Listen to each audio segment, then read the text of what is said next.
welcome back to Channel KRT. I'm Tyler Green, and I have urges to Alec Baldwin is an asshole.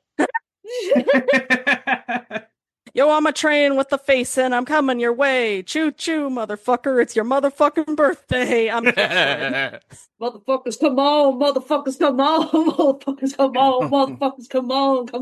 Come on. Motherfuckers, come on. Motherfuckers, come on. Motherfuckers, come on. Woo.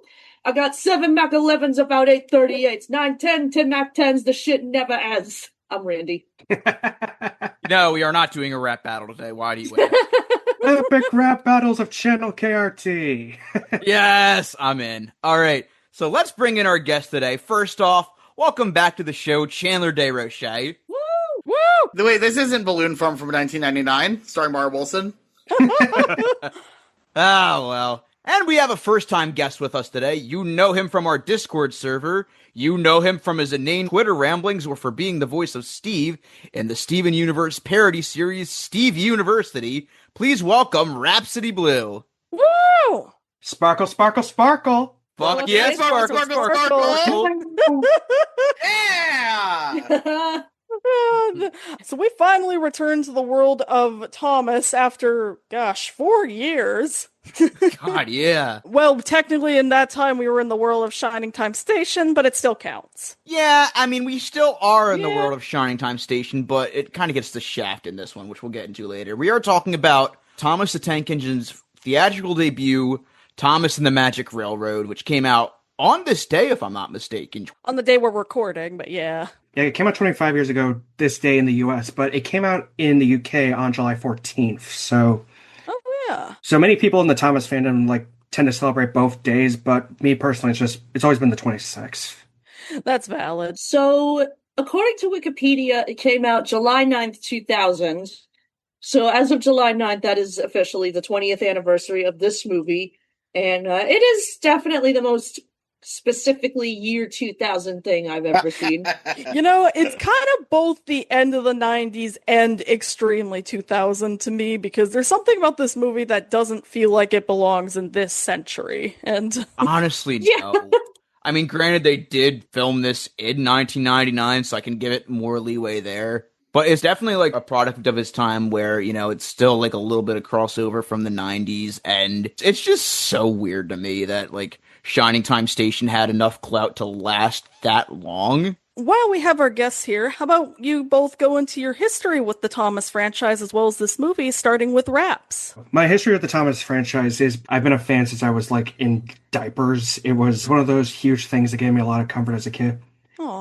One of the big things I'll never forget was for my 5th birthday, we actually went to a day out with Thomas thing in Duluth, Minnesota. Oh, yeah. Oh, hell yeah. Oh, I love They still have those too, by the way. Yep. A friend of mine took her kid to it earlier this year. I sadly didn't get to go, but, Fun fact, Day Out with Thomas was so successful at the theme park in Massachusetts where they did it near me, Edaville Railroad.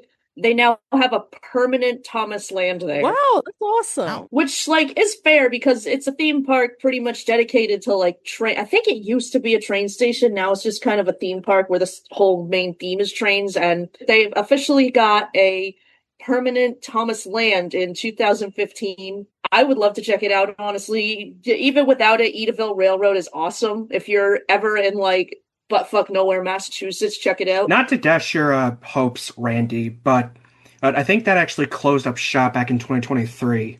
oh, no. Are you shitting me? Let me check. No, I'm not. I'm not.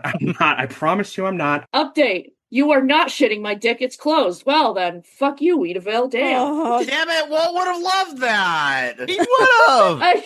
Don't shoot the messenger. If Disney ever owned Thomas, you just know they'd try to make a Disneyland Magic Railroad with a Thomas section. Then they should. It would be pretty good. I mean, Well, the only park adjacent to Disneyland that's ever had Thomas anything was Six Flags Magic Mountain. Oh, yeah. Six Flags doesn't count as a person. Wait, it's not a person. You're right, Randy. It doesn't count as a person. Six Flags Magic Mountain counts as 3/5 of a park. We've been over this. Anyway, go on. So to get back into my history of it, as a kid, I loved Thomas the Tank Engine, and I went for a brief period when I was a teenager where I was like, this is not for me anymore.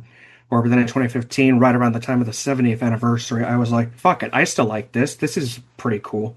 Damn straight. And it was about that time that I got into the fandom proper, and I've been here since 2018, and I have no intention of leaving. Damn straight. Hell yeah. Like, even past some of the peaks and valleys that have just, like that we've gone through. I mean, God, I think this was about the same week 5 years ago when they did that thing where, like, I don't know what the fuck this was, but this was a series of animated shorts for his, like, 75th birthday, and one of them had him, like, literally transform into a abomination CGI elephant. Oh, God. What?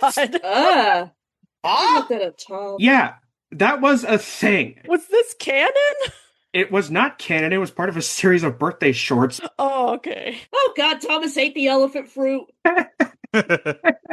Yeah, but anyways, like, that was, like, the one day where the fandom, like, came together. It was because it was just like, classic, Brenner, Wubba. The four fandoms lived together, albeit in divided harmony. But then everything changed when the elephant attacked. My personal thing is, from an outsider looking in when it comes to the Thomas fandom, shouldn't it be praised, considering cosmic horrors beyond our comprehension are kind of a regular thing in the Thomas universe? True. Yeah. I wouldn't know the context behind that statement. Well, the fact that there's talking trains that talk but their mouths don't move is kind of a cosmic horror in and of itself. And tiny magic men. What cruel god would give a train a face? Pump those pistons, you steam-powered son of a bitch! I will say, though, Thomas is the littlest guy ever, and I love him. Oh, yeah. He's a good guy. He's a good little guy. I mean, why do you think I brought my wooden railway one out of storage for this recording? Hell Honest yeah. feedback. Oh, fuck yeah. We sold all of our Thomas toys like ages ago, and it makes sense because my brothers and I are all adults now, but sometimes I miss them. We were so creative with them. Oh, Anyway. yeah. Well, I think you'll be happy to know that they're actually doing stuff for the 80th anniversary. Oh, hell yeah. Yeah, because like there's a bunch of new packaging for the tag-along diecast stuff, which, if I ever see that at Target or Walmart, I'll probably pick it up. Yeah. Okay. Yeah. And out of my history with Magic Railroad as a film, considering I was born like the week after it came out, my birthday is on August 3rd, I was kind of destined to grow up with this movie. Aw. Oh, wholesome. Yeah. As a kid, I loved it. I just thought it was so cool. And, in fact, I think I actually still have one of the tie-in books that they were selling around that period. And then, as all stupid, dumb, neurodivergent teens do, I went through my era of being a nostalgia critic fanboy, and I took Doug Walker's review of it as the gospel, and I just thought it was, this movie sucks. Ruined the franchise. Well, hold on. You also spent your teenage years taking everything Doug Walker said as gospel? I mean, it's not a proud chapter in my history that I'm happy to admit, but it is a thing that happened. I'm like that guy being hung going first time. I remember when that Nostalgia Critic review came out and I was just getting into him. As someone who hadn't watched Shining Time Station for a good while when that episode dropped, even I was thinking, yeah, this dude didn't watch the show. Yeah. The most I'll ever talk about Doug Walker on this podcast, I will say there's some elements of that review I do still quote to this day, like, you did that, you! And there's some shit's going down, get ready for it. But yeah, I don't follow it anymore for good reason. And of course, you can't go wrong with Sparkle, Sparkle, Sparkle. Fuck yeah, Sparkle, Sparkle, Sparkle. Sparkle. Yeah! Woo! I had a friend in high school that was also a huge fan of the Nostalgia Critic. Fuck yeah, Sparkle, Sparkle, Sparkle was our greeting. Nice. So, anyways, I grew out of it, but then, like in the summer of 2019, I rewatched it just because this series of Face App edits that I posted on Twitter where I gave the conductors beards got a lot of attention. And like a lot of them were referring to them as Tumblr sexy men, and I just thought it was pretty cool that this was my breakthrough into the fandom. Hell yeah. Hell And then- yeah. Well, in all fairness, Yeah. clean-shaven Mr. Conductor always just feels wrong. Not just that, but clean-shaven junior conductor feels wrong. Like, give that guy some scruff. Yes. That's it. Yeah. Yeah, like, give him some 5 o'clock shadow at least. So, that same month, I also rewatched the film, and I decided to do my own rewrite of it just to see, like, how would I rewrite this movie to make it more consistent and, like, logical? And the only way I could figure out how to do that was to replace the main human character, Lily, with a humanized version, or at least a younger version, of her grandpa, Burnett Stone, and have the film set in 1975. So that was definitely a fun experience I had in just learning how to rewrite a film. And then, during the COVID pandemic, which was just such this horrible time, one of the few things that helped keep me going through it was I actually hosted an art collab on Twitter with my good friend Mad Girls Arts. Shout out to Maddie. Oh. Hell yeah. She and we hosted this art collab where we just took all of our humanized ladies and diesel 10s, put them into this giant group collage. The lady picture was called Magic Transcends Worlds and Forms, and the diesel 10 picture was just the order of 10s. And you can probably find it if you just look up @MagicalEngine on Twitter. So that was a very fun experience that definitely helped keep me sane for most of it. But that's awesome. Yeah. We all had our own coping mechanisms that year. For example, we started this damn show. And then there's me. I watched the entirety of Full House from the very last to the very first episode, all in reverse. You beautiful, mad, non-binary person. I have to try that one of these days. Last week on Full House. And now you're all gonna die sooner.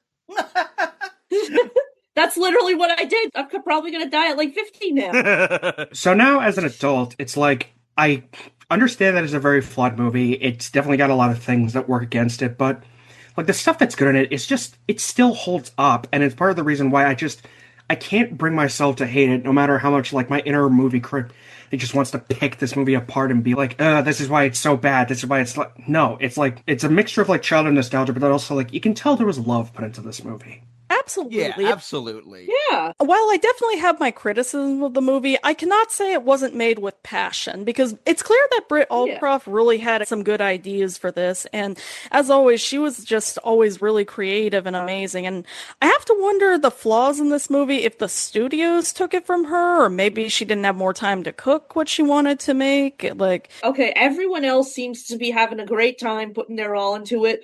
The only sort of like, I'm here for a paycheck, I don't really give a shit vibe I'm getting is Alec Baldwin. Oh, he is the weak point of this movie. And it's not even just because I don't like him as a person. Like, I love him in 30 Rock and some of his movies, even though he sucks. For all of his faults, he is a fantastic actor, but he is really not putting in his best here, and you can tell he's like sitting here thinking, it's a Thomas movie and I need the money. And it's so frustrating because he was the narrator around this time. So why the fuck is he not taking this seriously? Yeah, he did it for Series 5, and you can tell that from the emotion in his voice that he was having a really good time with it. Yeah, but in this, like, it just feels like really stilted.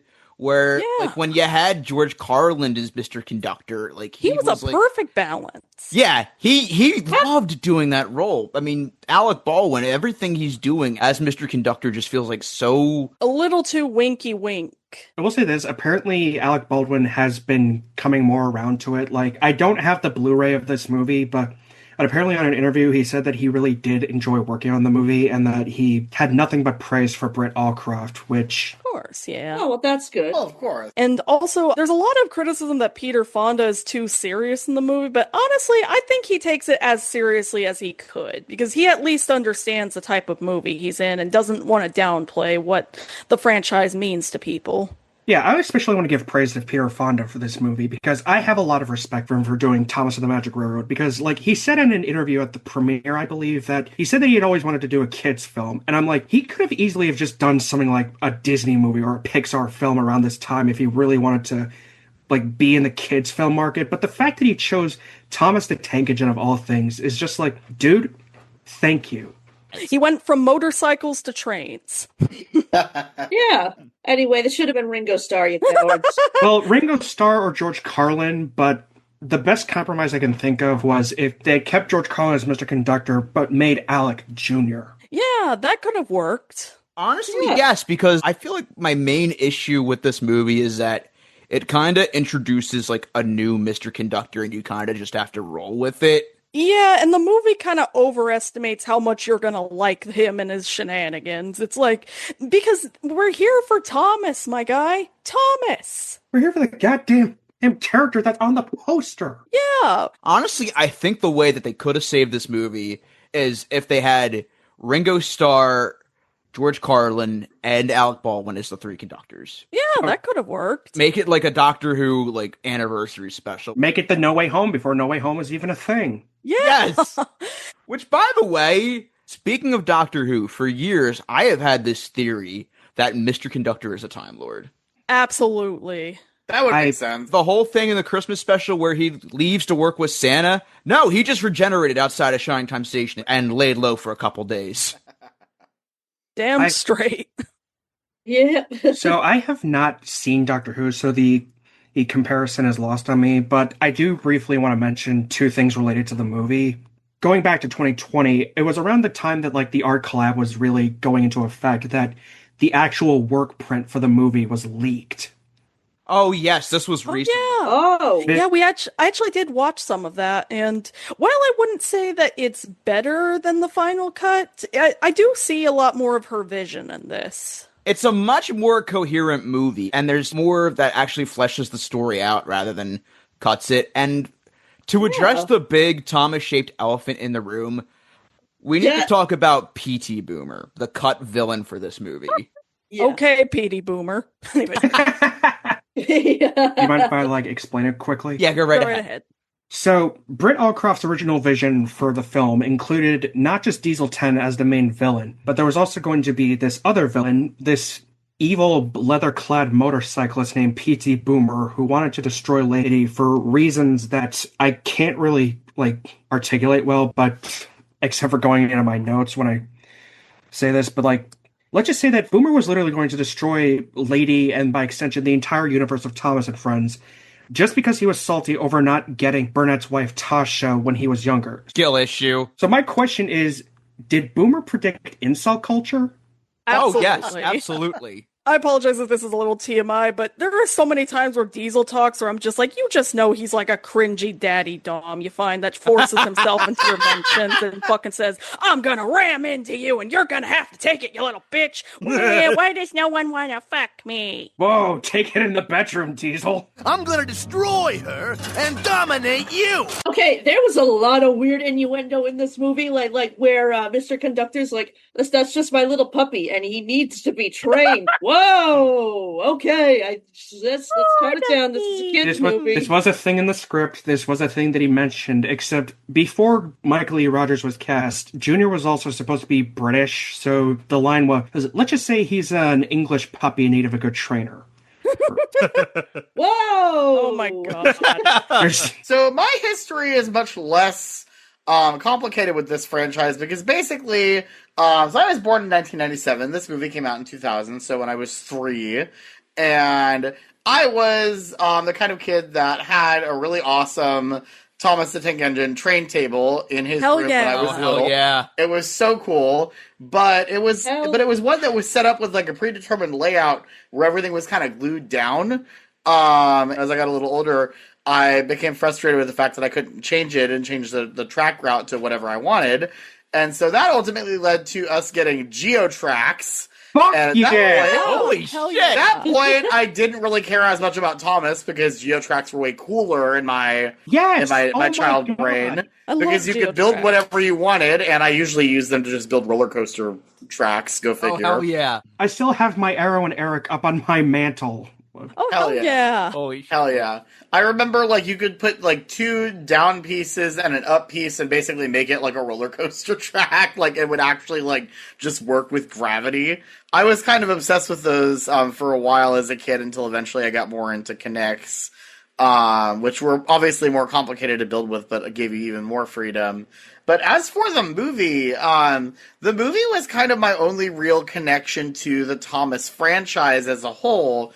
Because I never really watched the show, and my mom insists that I did watch Shining Time Station at some point, but I don't ever remember that, so I didn't really ever piece together that Shining Time was, like, a separate show, or that Thomas was technically kind of a spin-off of Shining Time. Mm-hmm.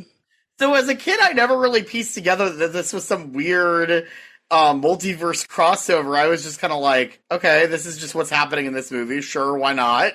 So I didn't ever really think that hard about it, and then I never really revisited it until, well, I never really sat down to rewatch it until we were getting ready to do this podcast, but This episode of this podcast, we have been wanting to do this. I have been wanting to do this episode for a long time. Like, I was suggesting this in the early days of Channel KRT. Hell yeah. And it was basically, originally it was between this and Jonah, and we all know what went down with that. But anyway. Interesting side bit, my first Channel KRT episode that I listened to was actually Jonah VeggieTales movie. So hell yeah! Oh, Woohoo! it come full circle. Yeah. Welcome to our club. Welcome to our club. Imagine how different things would be if we didn't do that episode. Also, very quick side note before I go into my history. Chandler, you say that your mom says that you watched Shining Time Station. My mom says I was a big Caillou fan. Oh, God. I don't remember that at all. I know I watched Caillou a little bit as a kid. I think I remember thinking even back then, I'm like,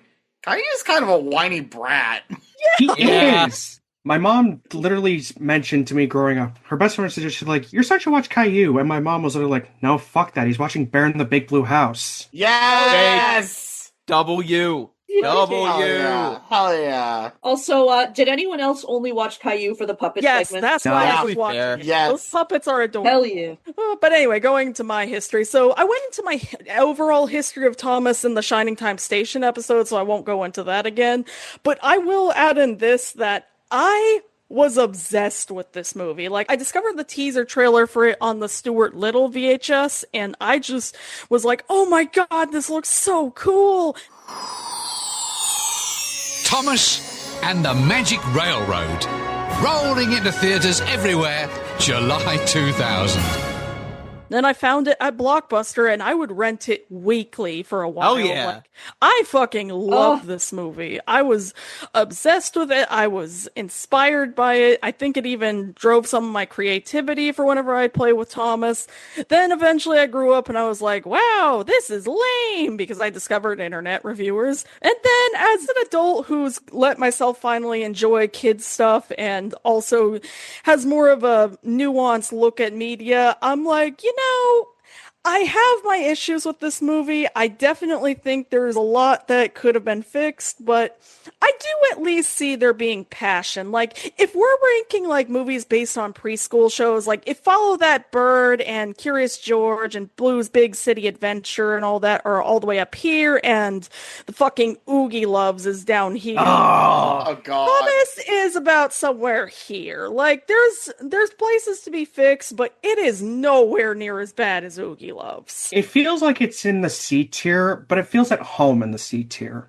Yeah. You know, Thomas, this movie always just kind of feels like it has a lot of ideas, but doesn't really know how to organize them. There's too much going on is the problem. Yeah, they're good ideas. There's so many good ideas. It's just too much stuff, not enough space.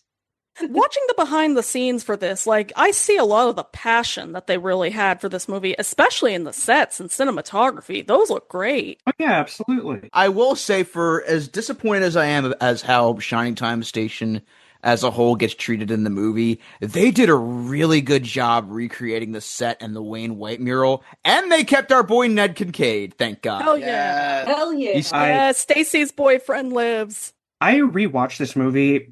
I completely forgot what Ned Kincaid was. So after this episode's done recording, I'm going to have to go back and watch him. What does he look like on the mural? The cowboy on the top left. I'll keep that in mind. Mm-hmm. Yeah, have you seen that episode? I have not, because Shining Time Station has always been sort of this anomaly to me. Like, I know it exists. You should. Yeah. Yeah, it's really good. I've seen 2 episodes of it. It was Bully for Mr. Conductor and Becky Makes a Wish. Those are the only 2 that I've seen in full. And I can understand how people got introduced to Thomas for this, but for me personally, it's always just, I'm always just gonna, like, love the Thomas the Jet Engine DVD that I grew up with. Of course, that's fair. Thomas the Jet Engine. I just sent you guys the link to the episode. I definitely recommend it because it actually is one of the best episodes of the show, literally. Absolutely. It'd be a good one to start with if you're looking to look more into it. Oh, yeah. They put a jet turbine on the train. Oh, so that's how he tried to kill JJ. Is he okay? Mr. Conductor, a second Thomas has hit Shining Time. Well, as much as we joke about the cosmic horrors of the Thomas universe, there is nothing nearly as horrifying as the JJ universe. Good No, God. JJ's horrible. God. JJ is flesh-colored. So you're probably wondering why all the planes have faces. Me too. Anyway. You know what's really fucked up? I fucking loved JJ as a kid. No, that's even worse than Caillou. What the fuck? Me too. How have we not done a JJ the Jet Plane episode yet? Tyler, quick question. What was wrong with us as kids? I don't know. Oh my god, real quick. Apparently there's a JJ Funko Pop and I fucking hate it. Ugh. Oh god. Why? All right, change subject. Only one thing counts in this life. Get them to sign on the line which is dotted. I should mention, actually, because I mentioned, being overall disappointed with how Shining Time's treated in the movie. There was an early treatment for a Shining Time Station movie that had an evil ringmaster for a circus kidnap Mr. Conductor, and Stacy, Billy, and the kids had to go, find him and everything. According to Rick Sigelkow, when he did an interview with SodorIsland.com, he said Thomas and the other trains had to come to his rescue, so it would have been like a happy medium between Shining Time Station and Thomas the Tank Engine, and presumably the worlds would have both collided and the characters would have met each other properly. Oh shit! That would have been so cool. And most importantly, the one thing it had that this movie doesn't, Schemer. Yes! Yeah, I mean, I know Brian O'Connor quit acting at this point, and you can't really have Shining Time Station without him, but it just feels so wrong to not have him there at least for a cameo. Yeah.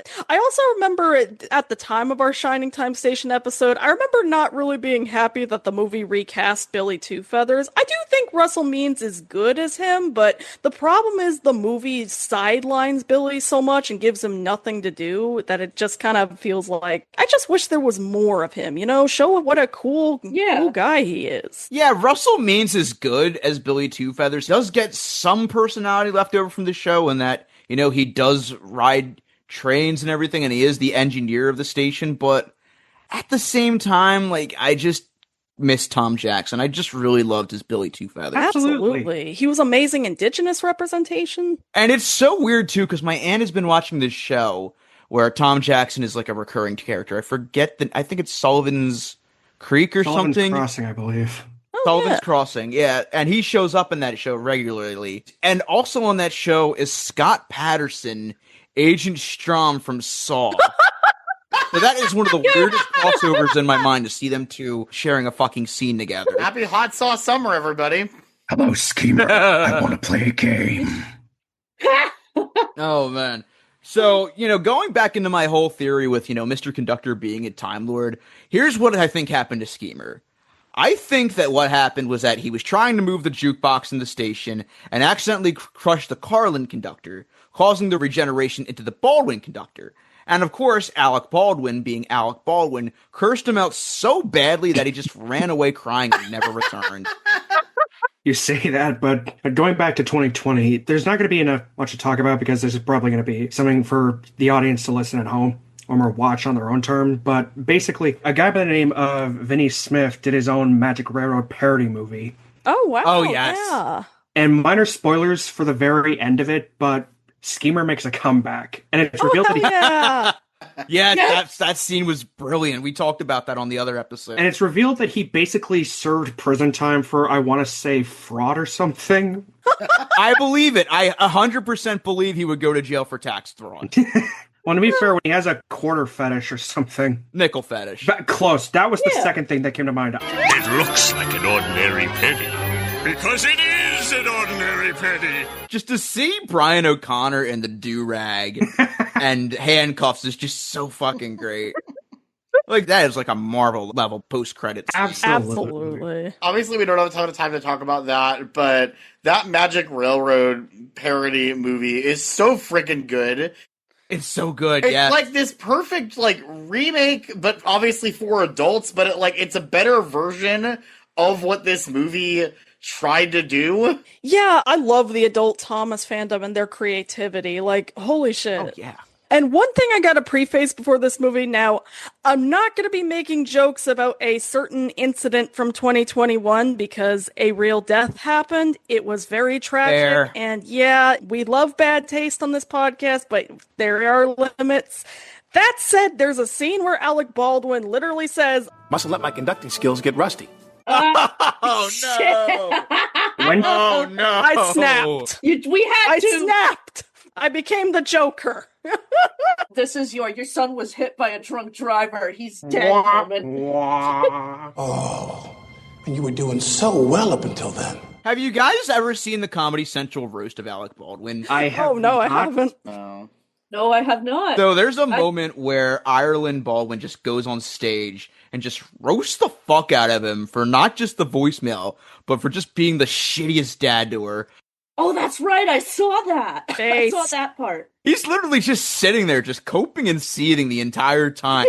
And I fucking love it. I fucking love the power she has over him in this movie. Based. You can't say shit back. It's a roast. So while I probably won't reference the work print a ton, just because I want to make sure we're focusing on the final cut, I will definitely reference it from time to time to kind of say where there's some elements of the film that I feel work better in it, or where there's some scenes that I feel this film did better than it. So, yeah. I'm going to be in the same boat as Kit, where I won't reference it as much unless I absolutely need to, but there is one scene that I absolutely want to talk about because I feel like it would have made the film much more emotionally resonant and stronger as a result. And it not being in the finished cut is a detriment, in my opinion. Yep. Absolutely. Yeah. Actually, real quick, before we go into the movie, one more thing I need to say about P.T. Boomer. His actor, Doug Leno, was in an episode of Honey, I Shrunk the Kids, the TV show. That's right! Holy fuck! Shit! I forget which one it was, but he was, I think, Jennings' dad or something? Oh my god! I gotta look that up later. You know, for the longest time, I thought his last name was pronounced Lennox, not Leno. I was like, that's just kind of how we assumed it, but like, holy shit. Oh, he was also in Police Academy. Oh yeah! That's so cool. So many no escapes. But anyways. So we open on the Isle of Sodor, and I gotta say that, like I said, I love the cinematography in this movie and how they upgraded the sets for the movie. Like, they did a really good job at making it look like the show while also giving it a really good cinematic flair. Like, it would have been so cool to see it on the big screen. It's very British cinematography, which I love about it, honestly. Absolutely. The model train throughout the whole movie looks so damn cool. Absolutely. Well, in all fairness, the model trains always look so damn great. Yeah. There's nothing more satisfying than watching model trains run on a giant layout like that. Yeah, it's just it's so tactile. Yeah. Like, you feel like you can reach out and touch it because it's real. Oh, speaking of tracks, there was this Thomas toy. It was like on one of those like water pads or whatever, like you draw in water. And the Thomas that came with it, he would just draw a line and the toy would follow it. I swear to God, I think I had that exact same one growing up as well. Oh shit, yeah. Probably. I just remember it was like one of those waterboard things. Water. I don't know what else to call it. It's one of those waterboard things, and you draw on it, and Thomas follows the track. And it was actually really impressive for the time. I can't even lie. Draw it straight or curvy. Even a wavy line. Not a wavy line! Dear God, you're insane! Craziness. I also really like the voices that they gave the characters now that they're not being narrated anymore. So I thought they fit the characters pretty well. I thought Thomas's voice in particular was really adorable. Eddie Glenn. Funny you mentioned the voice of Thomas in this, kid. Oh yeah. Speaking of no escape. Oh shit. Thomas in this is voiced by Eddie Glenn, who is a very seasoned Canadian voice actor. He's done voices for Digimon the movie, Angela Anaconda, but most recently, he has been the voice of one Mr. Boyd on Barney's World. Oh my God. No escape. We are not fucking escaping. Never. This is our lives. This is our lives, and we just have to accept it. I've accepted it. I accepted it years ago. Especially since Thomas and Barney are both owned by Mattel, so I guess it's inevitable. Yes.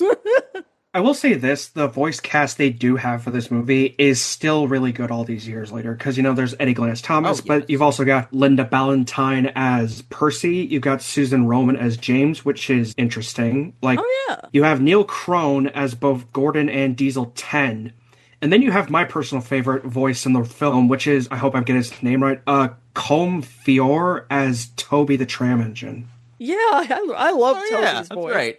And you can tell Diesel's the bad guy because he's the only train that sounds American. You know, interestingly, Combe Fior would have had to have been involved in the production of Tatmer right around the time they were wrapping up work on Titus. Oh, wow. Oh, yeah. So Combe Fior went from being the brother of Anthony Hopkins to being a tram engine. That's beautiful. We went from the Lion King musical to Starlight Express. Starlight Express! Starlight Express! Starlight Anyway, sorry. Express! Starlight Express! Okay, you say that, but Starlight Express is my favorite musical of all time. Like, it just, Hell yeah. it appeals Yes. to me in almost Hell- every conceivable way possible. The costume and set designs are amazing. The songs live in my head rent free. It's just, it's one of those pieces of art that I can't quantify how much I adore it. Absolutely. See, I was about to call it Thomas, but a little more horny, but that's what this movie is. I mean, a lot of people think Starlight Express is just Horny Trains the musical, but there's actually more to it than that. It's this story about, you know, how something old and that people think is not useful anymore can still overcome its odds and prove its worth in the ever-changing world. Hell and it's yeah. just, and it's also just this really sweet story. So basically, he's a really useful engine. You know. Hey. Hey! I just have to bring this up while we're on the subject of Starlight Express. As we're recording this, like basically a week ago, Disney just launched their new nighttime parade at Magic Kingdom, Disney Starlight.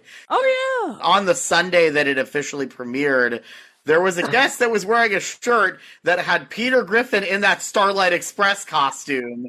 And I'm here for Starlight * Express. And I'm like, Perfect. yes, thank Holy you. I shit, love I this. love that. Fucking I hero. love this so much. I'm like, you win today, sir. So thank you. Meanwhile, I love the fact that one of the leads of Starlight Express on Broadway, Robert Torti, played Zack and Cody's dad. Oh yeah, that's right. Yeah, don't do the whole 6 degrees of separation thing because that's not really my fortitude. But it's fun. I know, but like, if I were to do a podcast of my own, it would probably be like 6 degrees of Starlight Express. Like, how would I connect this back to this musical that I love? Robert Torti, I would definitely see about inviting you guys on for the Zack and Cody episode. Hell yeah. Oh god. And he was also on the Drew Carey show. Oh, yeah. So there you go. And also, was it me or did Splat and Dodge sound like Beavis and Butthead? Oh my god! Oh my god, they kind of did. Hooray, hooray! We're gonna have a party! I love parties! Yeah, who's got the balloons? All good things must come to an end. Like this filthy breakfast and my marriage of 14 months. Come on, buddy. It's getting too sad. I really love how even this movie couldn't escape the duh right away, boss. Yeah, we're getting right on it, boss. It's a kid's movie. Of course, they're going to have the henchmen. My only disappointment is that one of them wasn't fat and short and the other one wasn't tall and They're skinny. trains. How do you do that with trains? Figure it out. Figure it out. Okay, I want to give a shout out to my childhood friend Roger, who is obsessed with Splatter and Dodge. Like, he would just quote their scenes all the time growing up in summer school, and it was one of the things that made us, like, really good friends. Aw, that's so sweet. Wholesome. It's nice. And also, I love that Sir Topham Hatt was like, yeah, this Diesel keeps saying how he wants to kill all steam engines. Sure, he has a whole pincher that he can use to fucking hurt people. Yeah, I think it's a good idea to leave him on Sodor, and I'll just dip out for a week. He heard the deals on Jet2 holidays and couldn't resist. You can save 50 pounds per person. That's 200 pounds off for a family of 4. Nothing beats a Jet2 holiday. That has been stuck in my head. We don't even have that airline here in the U.S. There is a bit of a elephant in the room to address regarding the characters, because they have Thomas, Percy, Henry, James, Gordon, Toby. They don't have Edward in the film, which I've always just viewed as a bit of a weird oversight. My theory is that he's off transporting Sir Topham Hatt off on his vacation. That could be true. It's a living. Also, I love how the narration from Alec Baldwin at the beginning is like, I'm going to tell you a story about trains. And I'm like, and all the autistic people watching said, hell yeah! Hell yeah! So Mr. Conductor calls Shining Time the town part of his special universe. So is he Mr. Conductor, ruler of worlds? How does this work where that, where Shining Time is literally connected to the island of Sodor? How it just feels like they're kind of pulling that out of their ass. Yeah, they don't really know how to marry the two shows is my problem with this movie. It especially is kind of confusing because Sodor is clearly much tinier than Shining Time is. Like, all the people are literally the size of Mr. Conductor when they enter the aisle. So it kind of makes me wonder, is like Sodor just like, say, a little pebble compared to Shining Time? Whoville logic? Maybe? But we do get our first song of the movie, which, yeah, this isn't really a musical where characters sing their desires. It's more like Treasure Planet, where someone sings over it. I thought you would be my father figure! Did the song on the boat mean nothing to you? It's a montage. It's more like Tarzan, basically. Yeah, basically Tarzan with trains. But here's the thing is, the first song, Shining Time, is sung by this, I want to say Neil Donnell, I believe, over the end credits. It's sung by Maren Ord. We get this montage of like, oh, Shining Time, it's this happy little place. And then just out of nowhere, you get this guy who's just juggling balls, and he's able to do this so flawlessly. And I don't know if this is exactly true or not, but some people have theorized that that's Mike Stacklasa of Red Letter Media. Oh my god, what? That would be amazing if true. I want to mention the work print in that specific character with the juggler. Later on, when Mr. Conductor has that dream where everything in Shining Time goes to shit, in the work print, they have, like, this gratuitous, like, close-up of the balls and the hat on the ground, set up like he's fucking dead, like he just got fucking Thanos snapped.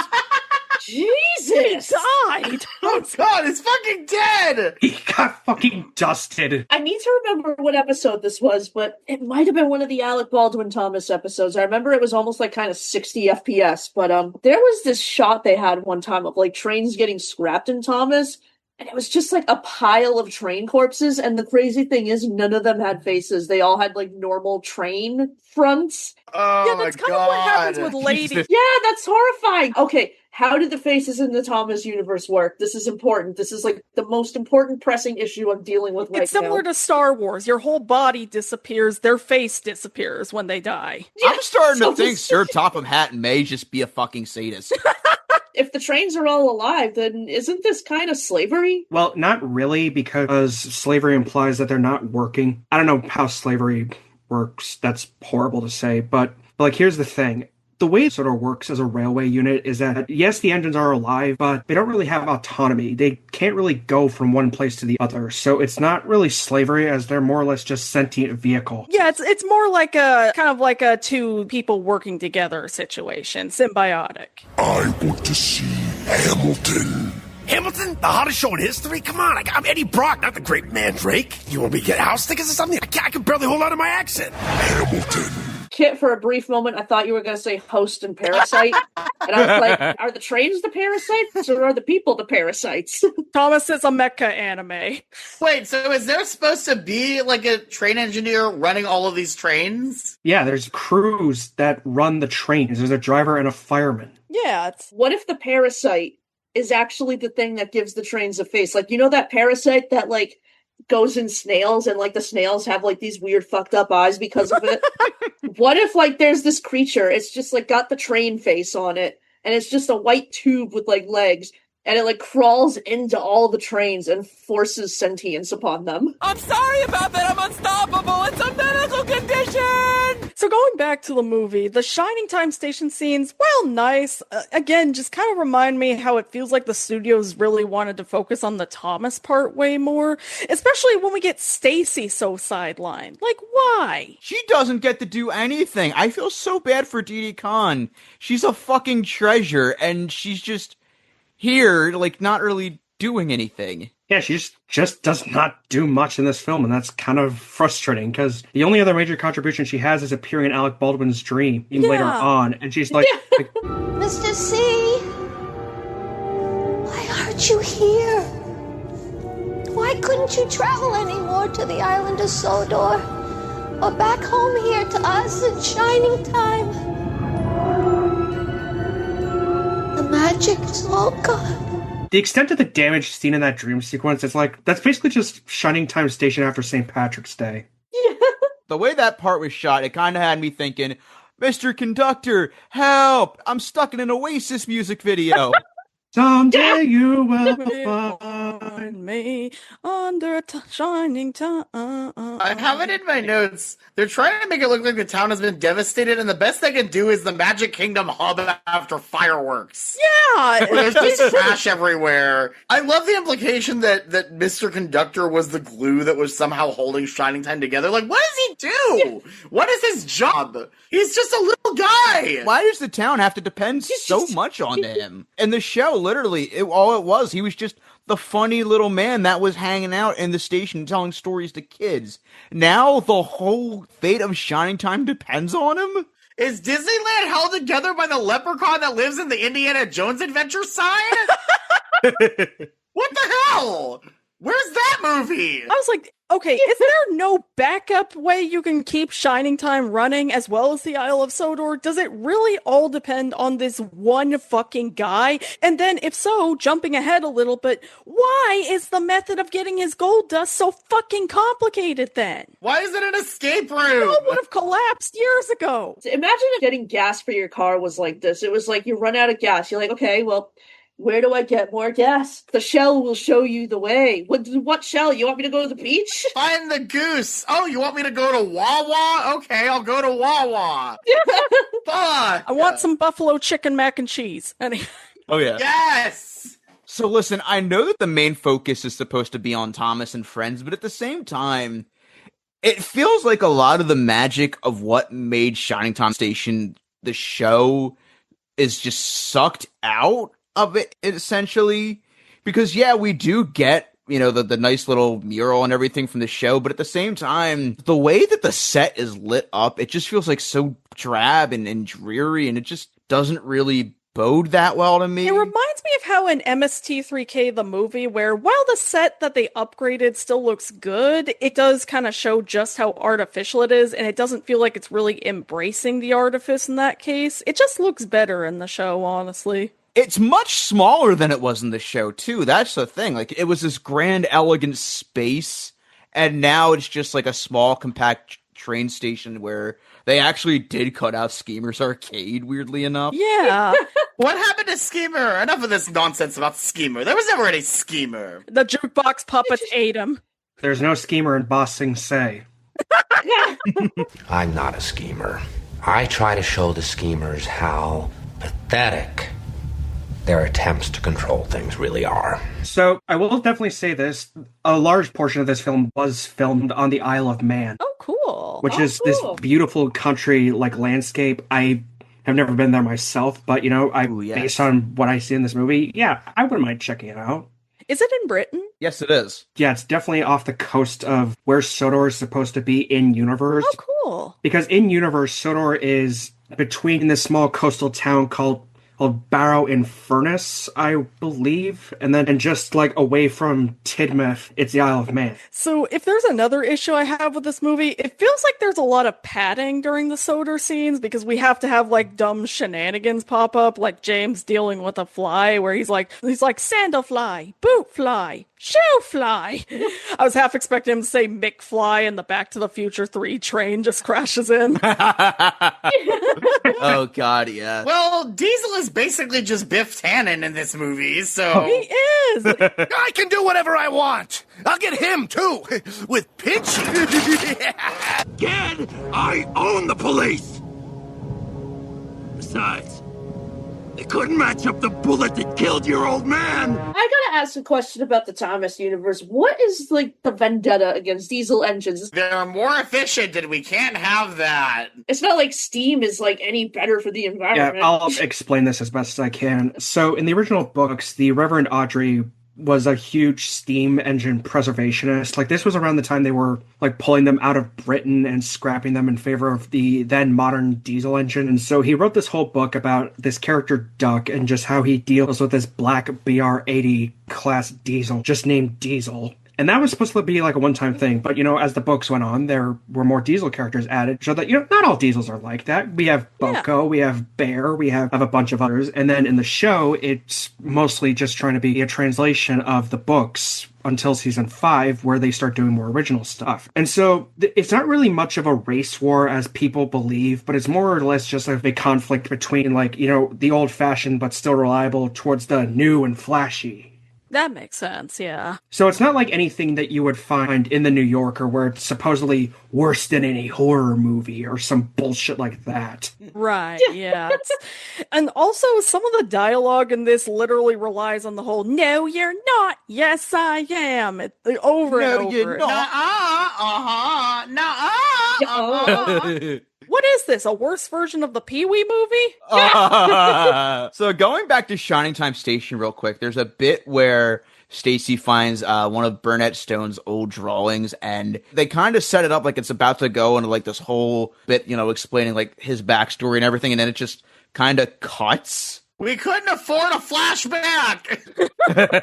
I mean, in all fairness, the work print does extend this scene a little bit, but at the same time, it's just like...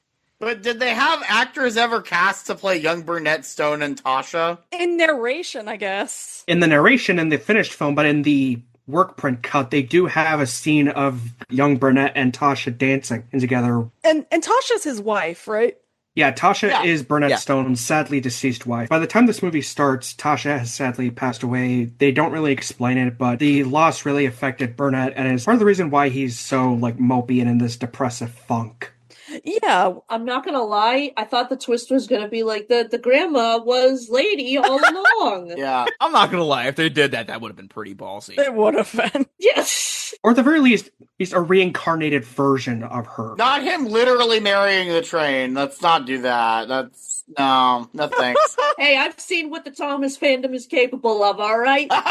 Someone marrying and living like, just a normal married life with a train is the least of my concerns based on the shit I've seen online. There are some scenes that he does reference in the final film to her, but in the work print, it feels like he references his own wife much more, and most of his scenes in the final film just feel like he's more sad about the train. It's like, not about your wife?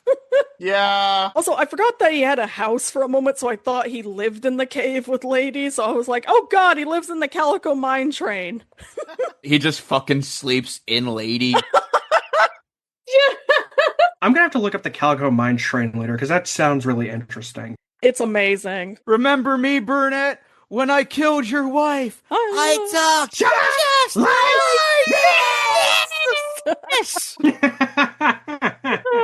So going back to Shining Time, we're then introduced to two characters that have never appeared in the series before this, Patch and Mutt. Mutt is best boy. Mutt is best boy. I love that dog. And I really wish I had him as a kid, like his specific breed. I would have loved to have had him. He's a good boy. And then there's Patch, who I literally just thought about this on this latest rewatch, but he looks like a prepubescent Jesse Pinkman from Breaking Bad. Oh my god, he does! He does! Yeah! I can definitely see him like growing up to be like, yo, Mr. White, we gotta cook. Yo, Mr. Conductor, we gotta cook some more of that gold dust. Actually, funny enough, two things. One, he was actually one of the lead guys in Not Another Teen Movie, and so literally a year after this. Oh shit, for real? Yep. Oh my god. And number two, so I got curious because I was kind of at points hit or miss with Mara Wilson and his performance in this, not because they were bad, but it definitely felt like maybe they were a little old for this role, like they needed to get younger kids. So I curiously looked up Mara Wilson's book to see if she mentioned anything about this movie, and she said that it was definitely a movie she took on because she was kind of in a rut for money and kind of going through a rough time, and she was kind of frustrated because she wasn't getting more adult roles, but overall she still had a good time on the set, and she even posted a really sweet tribute to Britt Allcroft on her Blue Sky earlier this year. Yeah. Oh yeah, I remember that, yeah. Yeah, and also I love this fact I discovered. She and the guy who played Patch, they bonded over finding dirty magazines. Hell yeah. I mean, you can't tell me the original Shining Time kids weren't doing that behind the scenes too. They were sneak watching South Park. I mean, come on. In all fairness, Brian O'Connor seems like the cool uncle who would give them smokes behind the scenes. Yeah, absolutely. Also, we gotta talk about the scene where Diesel gets his face carved into the mountain. Like, it looks so stupid, and I love that he loves it. He's giving a fucking DreamWorks face. Inchy, you've captured the real me. I mean, that's beautiful. I could cry. And you gotta wonder, how did they do that? Did they also get, like, extenders or get, like, a helicopter to do it? They're fucking trains! Harold the helicopter! You're a part of this! That's right. I'm tired of taking a backseat to a bunch of steam trains. I can fucking fly! Did they just get the ghost of Gutzon Borglum to come back from the dead and just be like Mount Rushmore, but with a train's face? As long as it doesn't have the backstory of Mount Rushmore, I'll allow it. Yeah, fair. Damn Confederate monuments! Yeah, it's so funny because Splat and Dodge, they're only in this movie and basically mention a few things, right? Yeah, I believe so, because I don't remember exactly where I read this, but they were supposed to be brought back for a later special called Day of the Diesels. Oh, okay. But they were replaced with Ari and Bert from Series 5 at, like, the last minute, because it was just, they had easier models. Yeah. But the thing with Diesel 10 is, like, yeah, I'm not trying to be like that. Well, actually... No, yeah, you're... Oh, you're fine. But, like, his name isn't just Diesel. I know they say it, but, like, his full name is Diesel 10, and they give the stupidest reason for the... And, like, earlier in the film, when he just, like, races past, and they're like, Diesel 10's back! And it's like, he's back? Like, when did he first come here? Do we really need to catch up on the other 9 Diesels? Well, there's also, like, Diesel, Bucko, Davis, Maisie, and everyone above. Yeah, it's... But, like, this thing Thomas says after that is like... Yes! 10 out of 10 for devious deeds and brutal strength. The blast from the past who hates steam engines. And I'm like, that's why you call him Diesel 10? It's just easier for me to call him that because apparently he was the 10th Diesel introduced in the franchise. Oh, okay. What I want to know is what someone was thinking building a train and thinking, you know what this needs? A big fucking lobster claw. And also I love that he barely even knows how to use it and keeps smacking himself in the face with it. It's like, this is a guy who can be defeated by his own claw and, spoilers for later in the movie, sugar. Like, he's not that threatening. So Alec Baldwin's conductor threatens to kill Diesel. Holy shit. I don't even think George Carlin's conductor would have had balls like this. Yeah. I will say there is one scene later in the movie where he was actually kind of intimidating, but I'll get into that. Oh, yeah. And also, I love that all the trains are just so pissy that they don't get to be the one to pick up Mr. Conductor. And then Gordon just has to be like the most petty asshole imaginable. He's so mean to Thomas. Yeah, he's just like you, Thomas, so small. Small, small, small, teeny, weeny, weeny. And I'm like, wow, who shat in your cereal this morning? It's like, he saved your life multiple fucking times. That's most of the franchise, my guy. And not to mention the fact that you get stuck up on a hill pulling the express in the show, and that's a constant thing that happens. So who the fuck are you to talk down to him? And also the scene where they put sneezing powder in the helicopter, I was expecting them to say, oh wait, it's not sneezing powder, it's cocaine! I made an edit of that where I had to extensively time it right so that as soon as Harold first appeared, there's like the down now of Fortunate Son, like just blares. Hell yeah. Yes. You think Harold has been to Vietnam? I wouldn't be surprised. Do you think he just talks to Thomas? He's like, they were in the trees, man. You didn't see the things I saw. Okay, I have to get a little bad taste for a moment. Did 9/11 happen in this universe? And if so, was the plane sentient? That's what I want to know. Okay, so I'm not going to briefly elaborate on this because that's a very sensitive topic. Oh yeah. But there was a plane character introduced later in the series named Jeremy. Oh wow. He did not cause any terrorist attacks as far as I was concerned. But it's weird that of all the things they could choose to make a character out of, it's a plane. Like, at least with trains, they go in a direction, even if it's on the tracks. And with cars, it's like they can go anywhere. That's because they're not limited. But with planes, it's like they're stuck in a hangar for most of the time. Yeah. Also, Steve Martin can ride all of them and still not make it to Thanksgiving. But what about the automobiles, man? And I really don't care for the way your company left me in the middle of fucking nowhere with fucking keys to a fucking car that isn't fucking there. Gotta say, this movie, like I said, really overestimates how much you can deal with Mr. Conductor's shenanigans, because most of this movie is just him talking to himself and doing stupid shit. Like, he then gets arrested for impersonating Sir Topham Hatt in his office. Yeah, there's a scene where he's impersonating Sir Topham Hatt, and the fucking picture of him is reacting to it in the background. So it's literally, Big Topham is watching you. It's fucking creepy. Also, they show a picture of Lady Hat, and she's still a toy, so it's like, do the toys just move around in this world? Even I don't have a rebuttal against that. Yes, it's weird that Mr. Conductor is human, but Sir Topham Hatt and Lady Hat are supposedly looking like they're models from the show. I don't have a rebuttal for that, but I will say that the work print version extends this scene far too long, because, there is a fucking moment that me and my friends mock on another server I'm on, because we saw this when it first came out. But it's basically, they have him sniffing a thing of his favorite bread and marmalade, and I'm just like, what? Like, you fucking bourgeois bastard with your personalized bread and marmalade. God, no wonder people don't like you. Well, it's also the fact that he locks trains behind brick walls, but I digress. Okay, minor tangent, this can be cut out, but like, they let Henry out in the next episode. And Henry kind of did deserve it because he was being an asshole and not moving because, oh, the rain will spoil my lovely green coat and red stripes. Like, motherfucker, what do you expect? You're a train. It can easily be repainted. Yeah, I get it. I still love that this franchise just decided to do a Cask of Amontillado reference. Like, fuck it. And also, it's like, if you love that office scene, you're gonna love Mr. Conductor just fucking talking to himself before bed and fucking having a conversation with a bat and ball. I'd like to have a nice cup of hot cocoa. Would you fellas care to join me? No? What would you rather do instead? Go outside and play? Well, I can understand that. What do you think? Why do you keep hitting him like that? You're gonna have to have a timeout. I will say this, the sleep cap he has on where it has like two things on the side. But like one is thinking and the other is sleeping. Yeah, I would wear that. That's charming. Yeah, that was actually a good kind of joke. That was kind of him talking with the bat and the ball are not funny. It's just not. Yeah, it's annoying. Like, I'm just imagining the train sleeping in the shed next to him, like, shut the fuck up, man! We're trying to fucking sleep here! Will you clam up?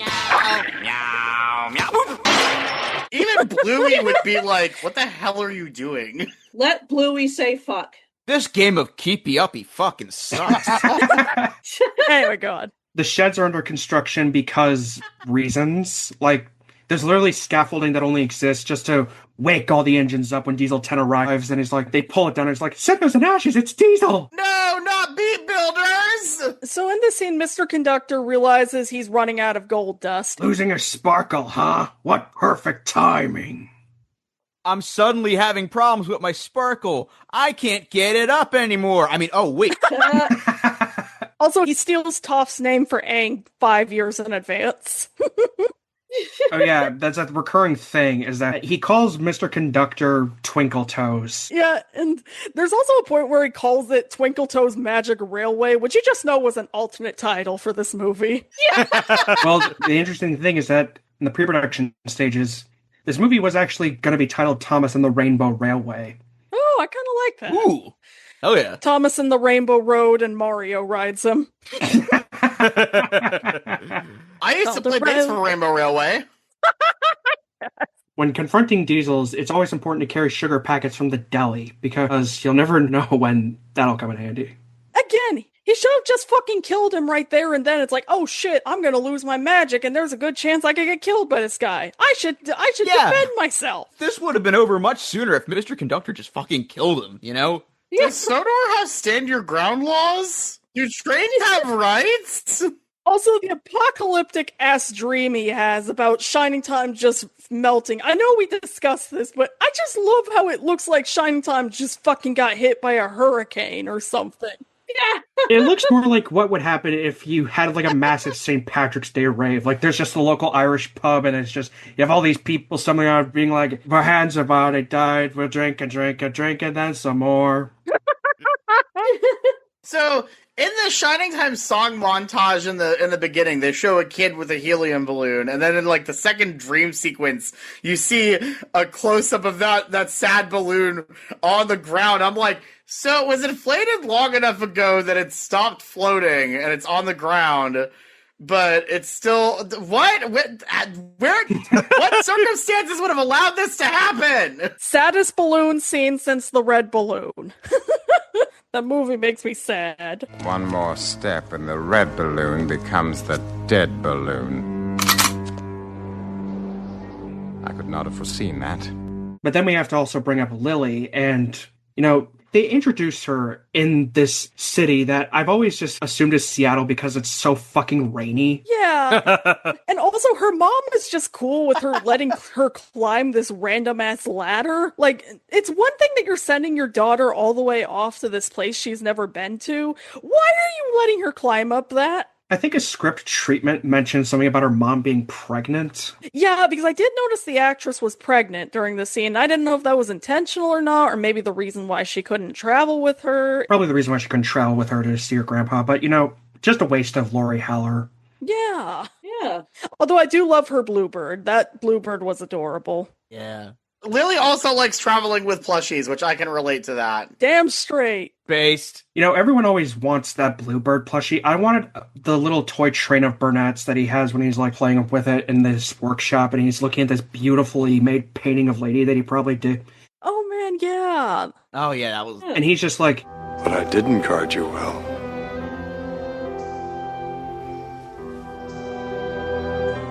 I just don't seem to understand about magic anymore. Why did I say that name? I can't even lie. The scenes with Peter Fonda were kind of jarring sometimes. You would have talking trains and magic gold and a sassy villain, and then I miss my wife Tails. I miss her a lot. I know I'm not the first person to bring this up, and I know that the Magic Railroad parody addressed this, but why does Mr. Conductor continually try to use his gold dust anyway and not, the many trains around the island? Yeah.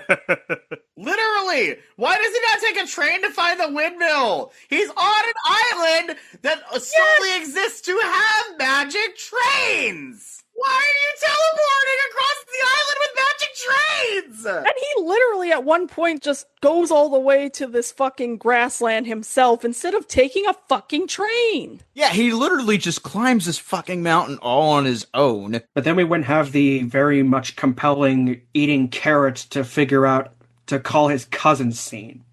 This episode of Hot Ones sucks!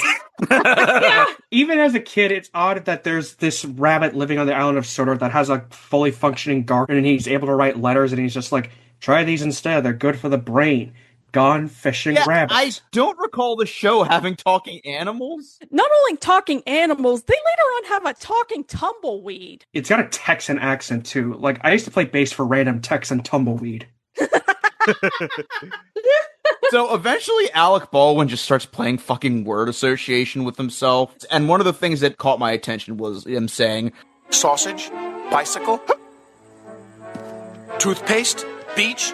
But enough about the orgy last night.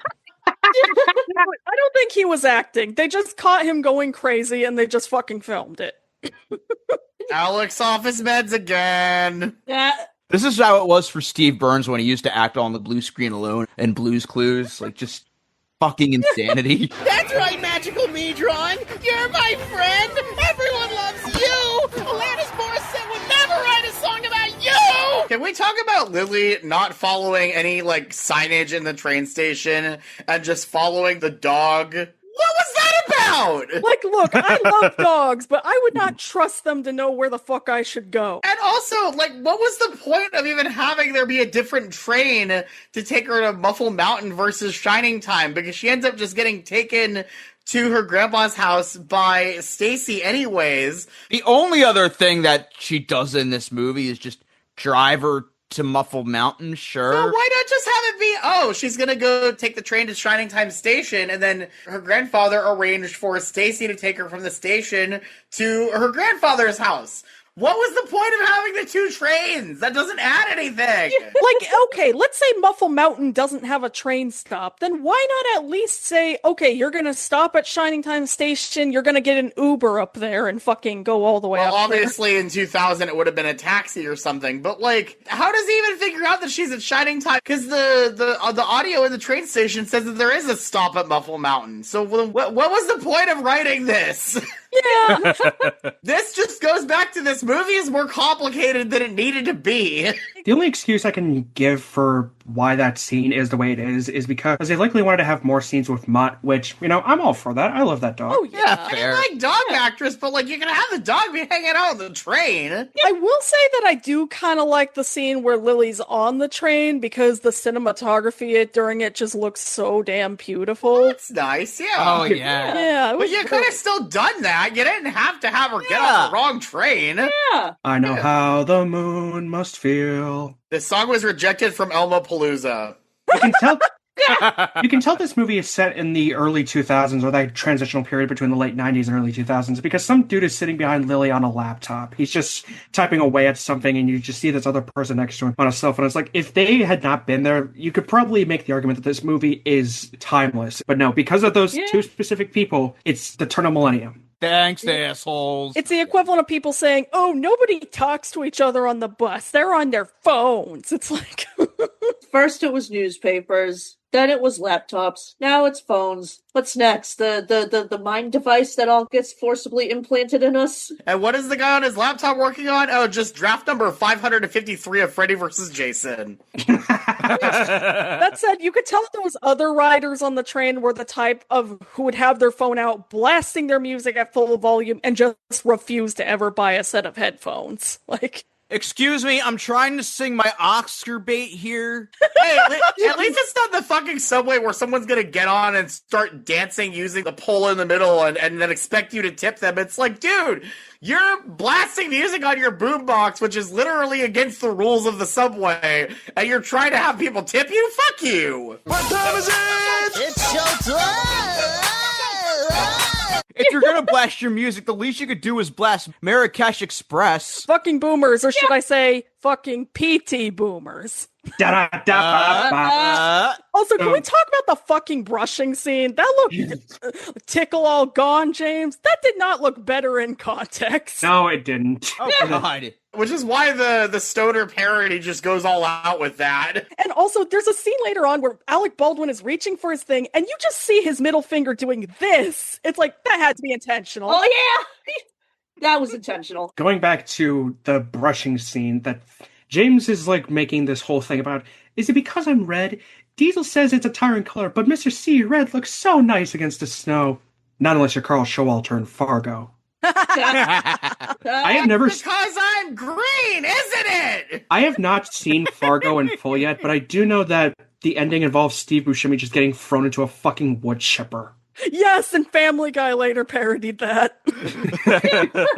Birdie in this movie, he has no fucking idea about anything going on, and he's just bothering Thomas like, can we have a race? Can we have a race? Okay, I win. Can I go swimming? Can I go swimming?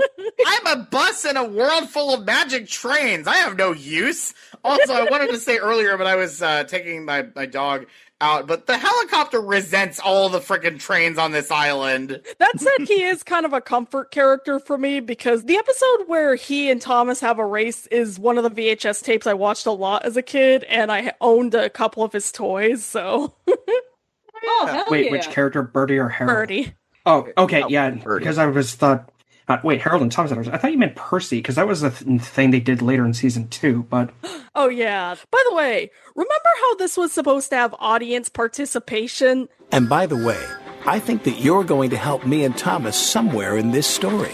I thought during the scene where Mr. Conductor finds the fucking vegetables, that was our participation at first, because that would actually make sense. Like, oh, we're actually helping him throughout the story, and it's like, but this movie just basically forgets its whole audience participation element. It's like, oh yeah, we'll introduce it, but never go back to it. It's not like Elmo and Grouchland or Care Bears. Did you put all this here for me? But you must have known that I was coming. How kind of you. Did Thomas ever have this? I don't think Thomas No. had audience participation. So why did they? No, Mr. Conductor never broke the fourth wall on Shining Time. Like, All of that shit with Mr. Conductor feels like it was written in from a draft of a different kids movie that got canceled. I swear to God. Tony said this, but it's Megalopolis before Megalopolis, basically. I've yet to see Megalopolis, but I do really want to check it out because it might be Francis Ford Coppola's last film. Dude's not getting any... Oh, yeah, that's right. Entitles me? Yes. Entitles me? Yes. Entitles me? Yes. So then we get introduced to Junior in the movie, and I kind of love him because he's so clearly checked out and stoned the entire movie. They wanted him to be on drugs, but they couldn't actually say he was on drugs because this is a kid's He just movie. has this laid-back swagger to him that I really appreciate. And of course, the song that plays during his introduction, Summer Sunday, which is on the soundtrack in full. Hell yeah. It's just peak summer vibes. Like, I listen to it and it's like... It is. Like, it's a summer Sunday and a Monday. Absolutely. And also I love that his job is literally just beach, and he even looks like 10. And we have a beach set here that looks slightly better than the one seen in Jack Frost 2. Absolutely. Caspian Asahi! That sundae looked delicious, I won't lie. But maybe it's because he was so tiny and it was huge. Yeah, mine are a little bit of interesting trivia. For the longest time before the Blu-ray actually had like all the deleted work print stuff included, there's a deleted scene on the original DVD that's just Junior like getting splattered with the chocolate sundae, and that was like for the longest time that was like the only thing that we had to like the original work print. It was just that one scene, and it's like there was no point to it. Yeah. Maybe it's an Easter egg for like the trivia game if there was one, but it wasn't. Honestly, that would have been a cool element to include. Like, have it be like Mulholland Drive. Have people guess clues throughout the movie. Yeah, exactly. Yeah, so like I said, Junior is just more fun to follow than Mr. Conductor because he has a better arc, in my opinion. Yeah. If this weren't a Thomas the Tank Engine movie, I would just love following this guy entirely just because of his fucking sheer riz. And also, I love that he's just randomly Scottish. Just... Sure, why not? Well, in all fairness, the first Mr. Conductor was British, so... There we go. I guess he's got to be the David Tennant here. I don't know. When are we getting an Irish Mr. Conductor? Anyway. Because, are you in a tunnel? This isn't a very good line. Still not Ginger. Also, one thing I have in my notes, when Lily arrives in Shining Time, she's like, Shining Time? What does that mean? It's like, what are you talking about? It's the sign at the train station. That's the town you're in. Yeah. Are you stupid? Why are you trusted to travel alone if you can't understand this? And in all fairness, this is the same person who took directions from a dog. Also, this is why kids need cell phones. Otherwise, they just take directions from dogs. What's that, Pudgy? You want me to go down to the Sunrail station in Point Siena? Okay. This is Mutt. He controls the weather. Also, Junior's looking for the emergency whistle and he breaks a bunch of shit in Mr. Conductor's house. I love the idea as soon as Mr. Conductor gets home, he accidentally steps on the broken glass figurine, like, Junior! I have a theory that like those glass figurines were left over from when Carlin Conductor was there. Absolutely. Ooh, yes. And so then, you know, if Carlin ever came to visit, and he just was like, oh, that son of a bitch, Junior wrecked my fucking glass figurine. So that's two of the words you can't say on television. Also, Lily's like, what is this stuff? And I'm like, it's the gold they put on chicken wings so they can charge $100 for them.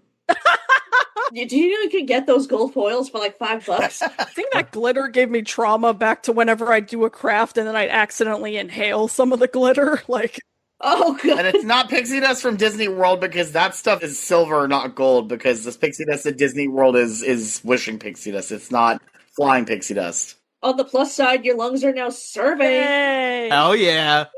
Slay. So going back to George Carlin real quick, you know, there are like a lot of mentions about like the Conductor family lineage. Like it's pretty much implied that when Burnett Stone was a kid, he met Ringo's conductor. Holy shit! Apparently.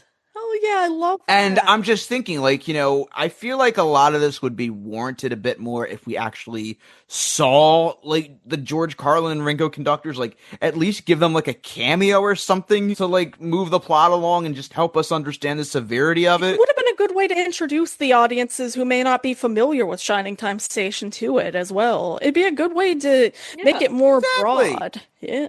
And yeah, I know Ringo's probably going to be so fucking expensive, but, like, at least have him be the William Hartnell of this special, you know? Exactly. Yeah. Oh, so you're my replacements. A dandy and a clown. That's one of the things they rectified in the parody was they had like a whole opening where Burnett is seen in high school. He's meeting Tasha and P.T. Boomer for the first time. And then like he's just thinking, well, how am I going to get to Woodstock? How am I going to get to that? And then he just sees like Ringo Conductor taking out the trash. And he's like, what the fuck is that? I won't lie, by the way, during the scene where Mr. Conductor uses them, the flower phones are kind of cool. Oh, they are. Yeah. Oh my god, I vibe with that. I wish that had been a trend, like in the early 2000s, where if this had been a massive success, everyone and their grandma would just have like flower phones. Like, you know, like how in 2008 when Juno was released, everyone just had the cheeseburger phones. Yeah. Oh hell yes. So cool. Yeah. I would vibe with that 100%. Also, I understand why everyone at the Shining Time station who's there all the time is, you know, they understand that Mr. Conductor is just this little guy that helps out. But the fact that Lily just, like, doesn't react to Junior existing, just like, she's like, well, that just happened, okay. like she doesn't react! She doesn't react! She's just, who are you? Hello! Mara was just like, in that moment, sure, why the fuck not?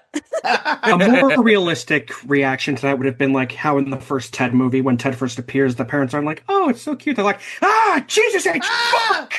Demon! Ah! David! Kill it! Also, did anybody else notice that Diesel gave Splatter and Dodge their ship name when calling them? Like, Yeah. Lodge? Yeah. Lodge. I feel like the word splodge does not belong in a children's movie. I could look up Splodge on AO3, but quite frankly, I'm afraid to do so. Please don't. And the whole reason why he calls them splodge throughout the film is he literally said, I ain't got time to say both names. And I'm like it's literally 2 syllables and then just 1. It's 3. Like I said, he's taken down by his own claw, sugar, and pronunciation. And also, they once again have a scene where Mr. Conductor is thinking about Shining Time fucking dying. And I'm just like, again, is there no backup system? Is there no backup generator or power that they use? It's all reliant on him. He can't just call the other conductors? Yeah. Especially considering the fact that there's other trains that come from other fucking locations. Could you imagine booking a ticket on Amtrak and they're just like, yeah, we can't stop here anymore. The conductor is gone. Oh my god, Elon probably lobbied all those places to close their railroads. Amtrak's a private company, though! During that dream sequence, it's just like, you know, take a shot every time he says Goldust. You will be fucking plastered by the end of it. Also, yes, Junior, please do give away your finite resource that you need to literally use to keep everything going to a girl who doesn't know how it works. That won't end badly. Your cousin just called you and told you that this was of vital importance. What are you doing? Yeah, about 144 pairs of vampire teeth. Did you pay rent? What the hell's rent? Yeah, that's the thing. So he's Mr. Conductor's cousin. Who's his father? Yeah. Ringo? Minor spoilers for the parody, but okay, I guess major spoilers, but whatever. They circumvent this through the idea that Alec Conductor is actually the father of Junior Conductor, but he just raised him as his cousin because he didn't want to accept the responsibility. That makes sense. You know what? That's canon. And also at one point when Diesel's revealing his plans and Toby overhears him, he causes the fucking roof to collapse on him, Splatter, and Dodge, and I was just expecting that to kill them in that moment. And his whole reason for knocking down the shed was because he heard Toby's bell and was like, it's the old teapot, smash him because it's a spy. And then it's like, what would swing your claw out to accomplish in that situation? Like, but I will admit that does lead to the best song in the film. Oh, yes. The really useful engine theme in this movie is still the best version of the song. It just has this lush orchestral feel to it, and the fact that they got the Bare Naked Ladies lead singer Stephen Page to sing it. Holy shit! Oh, that's right, yeah. Yeah, and that's just this beautifully sung version, and for many Taz fans such as myself, it is the definitive version. Absolutely. I got chills listening to that song during the scene, and it really helps that Sodor looks really beautiful during it. It does. But it's immediately followed up by one of my biggest nitpicks is that when Thomas is shunting to go get Henry his coal trucks, he says, I'm collecting 1, 2, 3, 4, 5, 6 trucks of special Island of Sodor coal for you. He did not need to individually count to 6 for that scene. He could have just said, I'm collecting 6 trucks for you, man. Yeah, it felt like padding. Yeah, well, this movie needs another 15 seconds, so why not, you know? We need to check off counting on our list of things to have in our kids' movie. And I'll be jumping around a little bit while talking about the last third because so much happens and it gets so convoluted. I'm going to jump around too, but I'm going to try mostly be linear. Oh, yeah. So we get the explanation that the reason Lady doesn't work anymore is because none of the coal at Muffle Mountain works, that she needs the special Isle of Sodor coal, which has me wondering, again, if her magic is the thing that gives the conductors their fucking magic, then why does she need such a specific coal? Like, high maintenance queen. I don't have a rebuttal for that. I'm just trying to help explain things to the best of my knowledge. Oh, yeah. Sometimes there's just stuff in the Thomas universe that doesn't really have an explanation other than they're magic talking trains. What else do you want? Here's my question. How much of the lore from this movie ever comes back into play in the show? Absolutely none, I can guarantee you that. Of course not! Outside of one thing, and that's in Calling All Engines, which is the movie that immediately follows this in 2005. In that movie, there's like this whole big conflict between the steam engines and the diesel engines, and they're trying to get this airport built. Thomas is like, how can I get everyone to work together? And he has this dream where he sees Lady working in the mountains, and she's like, we always do our jobs best when we work together. And then Diesel 10 just shows up as like the big intimidator, and he's like, maybe I'll help later. But he's like, but we need your help now. And they're like, fine, I will help. Diesel's the Intimidator 10. The Daytona 500 is ours. We've won it. We've won it. We've won it. Also, I love that immediately right after Lily gets lost the first time, Peter Fonda's like, all right, we got to make sure that you don't get lost again. Let's her go off with this random kid. Okay, not random because he knows him, but still. And she gets lost again right after. Like, I don't think her mom is going to be letting her visit this place again. Yeah, Burnett's pretty fucking calm over the fact that his granddaughter is missing. That seems like a massive red flag. Maybe stop caring about the damn train for 2 seconds and worry about your fucking granddaughter. We get that you like trains, but this is ridiculous. So then, after Thomas finds out that he lost a coal truck because it disappeared into the magic buffers, which leads into the railway, we get the scene where Diesel 10 confronts Mr. Conductor, and I understand there needed to be tension in this movie, but it's just like, just walk up the hill, goddammit. Don't fucking stumble when you're like midway from being free. Again, this is why I was like, don't walk around the island by yourself. He'll fucking grab you and throw you away. It's like, although I will say the scene where he actually crushes him between his things was pretty intense. Yeah. Like, Yeah. I'm shocked they got away with that. And they do call back to the whole sugar thing by saying, oh, I see you forgot to bring the sugar. How careless of you. I know we mentioned it, but I gotta go quickly back to the audience participation scene. Like, so the most we do in the movie is fucking put down a bunch of pillows, and we knew that Diesel was just gonna throw him? How does that work? I saved Alec Baldwin! Alec Baldwin just looks at the camera and says, you could have reminded me to get the sugar, you assholes. Oh god, this isn't sugar, this is stevia! Ah! Stevia crap you put in your tea. But I'm allergic. But anyways, he's in like, did you put all this here for me? Well, you must have known I was coming. How kind of you. I'm like, how would I know you were coming? You're just, sorry to borrow from Doug again, but like, am I Alec Baldwin's delusion? We are all Alec Baldwin's delusion. This whole movie is just Adam Maitland in purgatory, isn't it? Yes, it is. Nice fucking model! Bang, bang. And also, when Junior and Lily enter the island and finally meet Thomas, I love that Thomas is like, you put a bunch of party poppers down my funnel. It's like, wow, Junior tried to kill Thomas. It's like, you want to know how I got these scars? Yeah, and earlier in like that scene when they arrive on the island, Junior sneezes and Lily's like, What's the matter? I think I'm allergic to grass. If you're allergic to grass, you pretty much can't exist outside.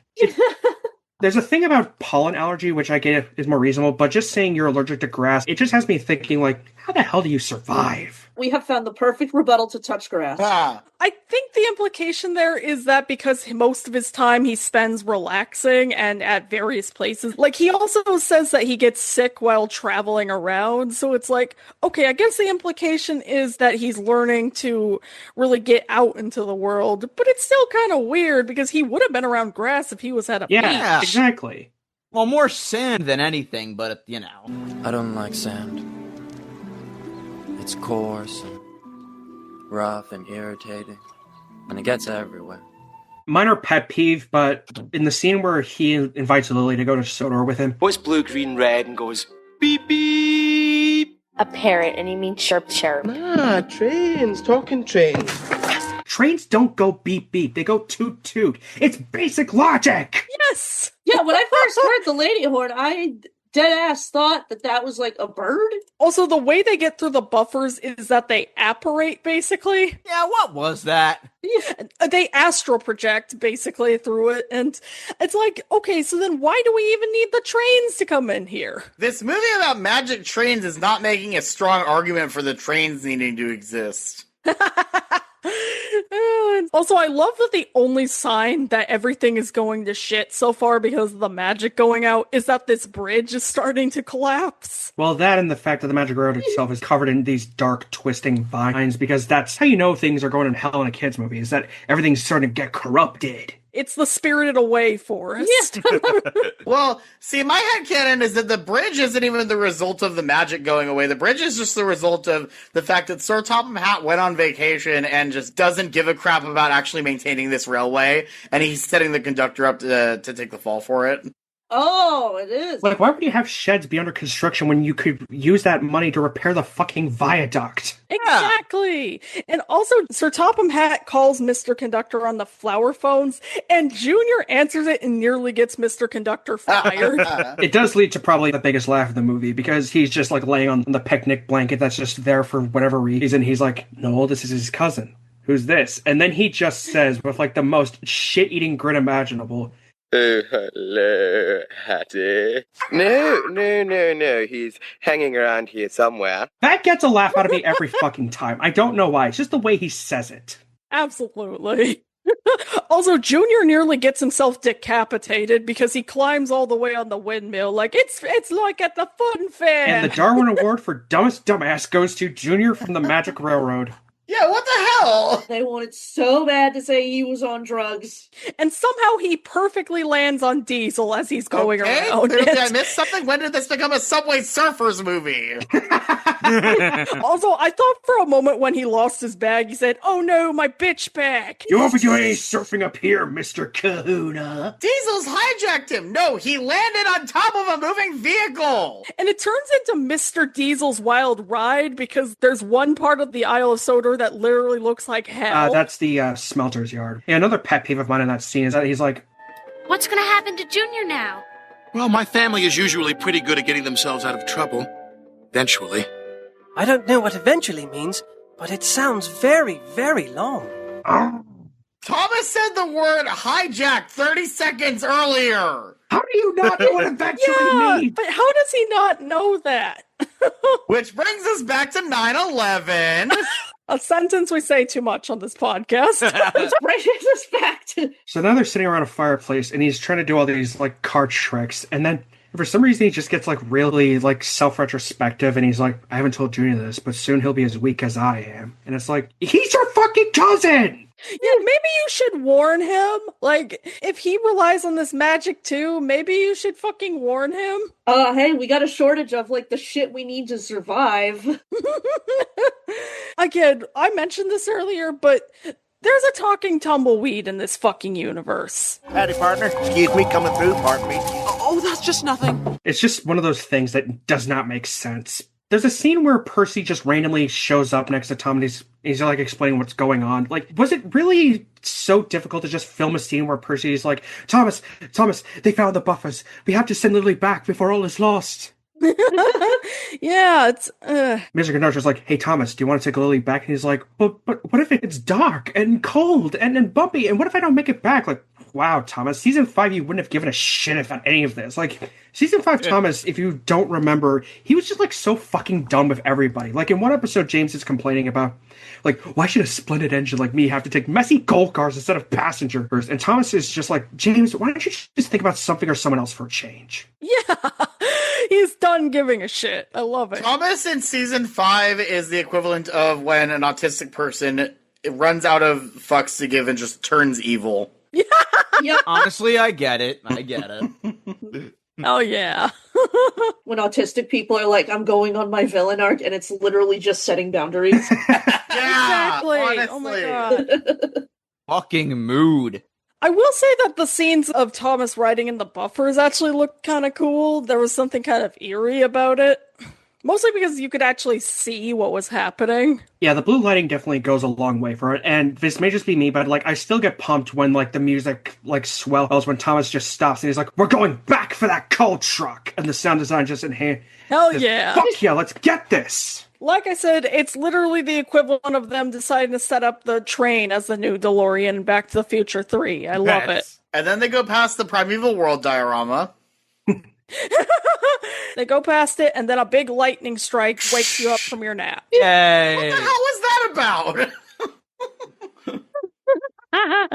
So was this the scene where Junior lost his magic and had to use the last of it to get him and James out of there? Okay, so no, this is like after like Thomas falls off the cliff and Lily finds Lady. Minor thing from the work print here. Boomer's whole thing is to blow up Muffle Mountain to try and find the cave where Lady's hiding in. At least that makes more sense for Thomas falling down than just a gust of wind and like blowing him off of it.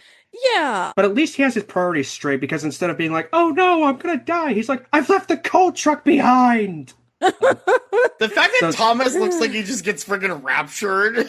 That is the funniest out of context image ever. It's so good. It's almost like removing an entire character from your movie is a bad idea or something. So then we get the smelter scene, which starts off with like Junior riding on the back of Diesel 10, and which is, if we're assuming that he's been riding around all night on this thing, like Diesel 10's just been going around the island, and it's like, what have you been doing? And then he's just like, I'm sorry, whatever it is, responsible, blah, blah, blah, I will be. And this leads to probably one of my favorite things that was not included. So when he lands on James's cab, that's where his whistle is supposed to be. And if it had been there when he landed, it would have been like the ultimate nut shot. Like it just would have been like, James, my balls. Oh, James, we're off with Mr. Toad. But I will say that the scene with the smelters is genuinely intense. Like the red lighting, the music enhances, and the fact that you see Junior's just like pulling this whistle and he's like desperately hoping his cousin will hear him, and he's like, "It's now or never. I've got to use the rest of this stuff." And that's where you can kind of tell where his arc is starting to come to a head, because he's starting to mature a little through actually helping Lily. I'm learning! So Lily finally meets Lady, and they learn the story of why all the coal hasn't worked on Muffle Mountain. And I love that when we cut back to Mr. Conductor and Junior, Mr. Conductor just randomly screams and's like, "Oh, that's where our gold dust comes from. This very complicated process." Ah! What's the matter? Lady. That engine's name is Lady. She's part of the clue to the source of the gold dust. Ah! How would anyone have figured that out? Oh, Wizard did it. So Lily says that the special element of solar coal will be the thing that brings Lady back to life. And I'm just thinking, like, you know this how?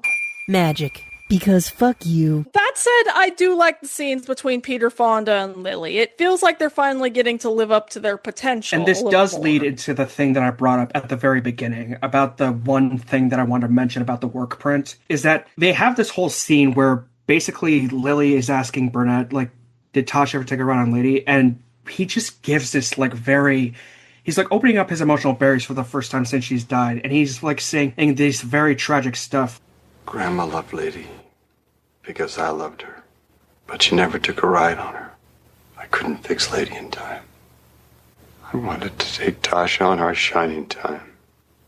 On your shining time? That wonderful journey when the wheels turn and the rails shine. It was always going to be tomorrow. Tomorrow Lady would work again. Tomorrow everything would be perfect. And then it was too late. And I shut out tomorrow. Grandpa, don't shut out today, too. When we saw that in the server that I was on when we watched this, we were fucking crying by the end of it. Honestly, yes. That is a great line. Yeah. They should have kept that. Why didn't they keep this in the finished film? This would have made it more emotionally stronger and give us a reason to want Burnett to snap out of his depressive funk. Like, that's also a perfect line to say the Doomers. Like, don't give today up either. Yeah. Exactly. Yeah. Okay, this movie has a lot of flaws. I acknowledge that. And it probably would have been a failure regardless. But, like, Me personally, if they had kept that scene in, it would have saved the movie for me. Yeah. Yes, No, I get it would it. have Yeah. been perfect. Like I said, I was kind of running out of notes to take towards the end because it got so convoluted. I know. I was like, Diesel. Well, you can't have him die. This is a kids' movie. He just ends up on a boat to inevitably be put back on the tracks and be a problem at some other later date. But yeah, I will. I love Wallace and Gromit Vengeance Most Foul. Oh, also, I just want to go back to the Subway Surfer thing for a sec because I actually went to New York City and they have like ads that they did for the warning people against the dangers of subway surfing. Right inside, stay alive, don't subway surf. And especially don't diesel surf. Don't diesel surf. Don't ride on top of trains that have giant hungry Dr. Octopus arms on top of them. It won't end well. I also really do like Lady's design. It's very pretty. It's a very Victorian era design. And yeah, there are many things about this movie that I will say are good. One of them is the score by Hummy Man. It is so beautifully orchestrated. The score is great, yeah. Absolutely. He does a great job of adapting songs from the show to an orchestral kind of vibe, and it's beautiful. And for me personally, the moment where I just get the most chills every time is like when Lady finally emerges out into this green valley of the Magic Railroad and the score swells as Lady's face appears. It's like, oh God, it's so good. Absolutely. And also, I love that Diesel gets a fucking Biff Tannen defeat. Like, he fucking just falls off the bridge he was basically destroying and lands into one of the boats. Yeah, but it wasn't filled with manure, so, it kind of kills it a bit. Well, technically it's sludge of some kind, but... Yeah. Yeah. And go figure, I remember the bridge finale being a lot more intense as a kid. Well, yeah, but the chase scene is still very amazing. It's like the models, the shots, the tension, the score. Oh, yeah. It's very well done. Absolutely. Yeah, it just works. Even if I do find a bit of humor in saying, I like my lunch steamed. That steam from the steamed hams we're making. Steamed clams. Even though the acting for it isn't the best in the movie, I do like when Peter Fonda's like, no, you won't, because the magic you refuse to believe in will get the better of you. It's like he actually is starting to believe in it again. And it's nice to see him slowly gain his optimism back. So the chase scene was actually the only available part of the work print for many years, and for some reason it had the soundtrack to Dark City dubbed over it. Oh, it had P.T. Boomer in it, and there was like this one line where he's like, hey, Burnett, the gloves are off! And I'm like, what does that accomplish exactly? And like, they do cut Boomer out of the film, but they still kept the footage of him falling off Diesel 10 into the barge in the trailer, which I just always found weird. You forgot the power glove! Okay, 2 more notes, one for the work print, one for the movie, but I think both of them are pretty solid. So for the work print, there was supposedly an earlier draft where after Diesel 10 and Boomer fall into the sludge, Junior was going to appear, wave his magic bandana, and use that to turn Diesel 10 and Boomer into the sludge. Holy shit, that's dark. Which I personally don't think would have worked, but just the idea of him waving this bandana, then you just see these 2 massive piles of sludge where they once were, was just like, I would see that. I wouldn't mind that. Yeah. And so then once they finally get their magic back, there's a scene where Junior is finally saying he's not going to go back to the beach and try to be more responsible. Then Mr. Conductor gives him his hat, and I was just expecting Junior to say, it feels like it belongs to someone else. Yeah. But this scene would have been a lot better if it was George Carlin passing the torch to Alec Baldwin, like we said. I know! Yeah. Because then it would have let George Carlin go out on a high note, and it would have just been like, I'll take it, what's the way? This is the way. Absolutely. It's like, once Lily gets the gold dust that Junior promises her, she gives it to her grandpa, and it's like, okay, does he plan on actually using that for Lady in case she ever goes out again? I don't know. But it's a sweet scene that closes out on. Putting it on the Bluebird, I think, is a pretty sweet touch. Absolutely, yeah. And I know that in the work print, they initially wanted to have this be an adult Lily narrating this to her family, so I imagine that that's why they cut to the Bluebird at the end. Yeah, because the random scene where we just see this family out past Shining Time, that was supposed to be Lily and her family. Yeah, and also when Mr. Conductor is saying, it's time for us to go now, I was half expecting him to say, I gotta go help Timmy Turner get out of the television. But I will admit that final scene, just the cozy vibe of it, just like, And so we come to the happy ending of our story. But it's time for all of us to go home, just like Thomas. And then you just see him puffing off into the sunset. It's beautiful. It is. It's really nice. And so, going into the final verdict for this movie, like I said, it's flawed, and I definitely think there was a lot that got lost in translation along the way and kind of held back from Britt's vision for the movie. But as a whole, I do think there's a lot to take from it, and I think while it's not the best of the franchise, Thomas fans, if they want to look into it, I think it's worth watching at least once, so I'll go with a donation box. I'm going to be giving it a donation box as well. As a kid, I liked it. I think it had its moments, but at the same time, like, I kind of feel that Shining Time Station got the shaft in this one. Yeah. Yeah. That may be causing some bias on my end, which, fair. I apologize for that, but, it is still a pretty solid movie. And I honestly do recommend at least checking the work print out, just so you can see a version of the movie that, is more cohesive overall. Not that this is a bad movie. It's not a bad movie, but sometimes in production, you should just let a movie be what it should be. And, if this wanted to have more heart, it should have had more heart. If it wanted to scare kids a little, it should have scared kids a little. Yeah. I'm probably also going to go with like a tepid donation bin leaning towards keep, just because it's like, yeah, there were so many good ideas in this movie, but like I said, too much stuff, not enough space. It just feels kind of convoluted, and I had like some trouble sometimes keeping up with what the center plot to this movie was and like the lore they were trying to build. But it's still good, it's fucking Thomas. It's Thomas. Exactly. How can you not love Thomas? And Raps Chandler, what are your ratings? I'm going to put it in the donation box. As a kid, I really liked it for what it was, which was, this movie with really cool model trains and some silly shenanigans. But as an adult, I'm like, how are kids supposed to follow the plot of this movie? I can barely follow the plot of this movie, and I'm in my late 20s at this point. What the hell? This movie is so much more convoluted than it needs to be, and Thomas is barely in it. Yeah. As much as Shining Time Station kind of gets the shaft in this movie, Thomas kind of gets the shaft too. So it's like, nobody's happy. What the heck? Yeah. One more quick note I will say is, I like this movie more than the Barney movie, but I feel like this movie had more goodwill at its stake than the Barney movie did, because nobody wanted a Barney movie, no matter what. Like, that movie would have been subject to hate no matter how it was. Well, I guess because of the success of Barbie, and because Mattel owns Thomas the Tank Engine and Barbie, we're getting movies based on both of those.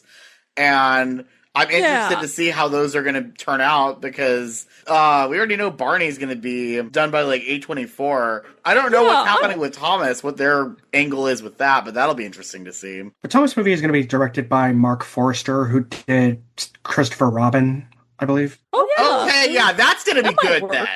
Honestly, you could kind of go with the same kind of vibe as Christopher Robin, where it's, you have an adult who used to love these trains and just is, needs to find that magic again. Sort of what Peter Fonda's arc is supposed to be in this movie, but handled it a lot better. Yeah. So, I'll see it. I'll go see that. Absolutely. I think that'll be a lot of fun. Yeah.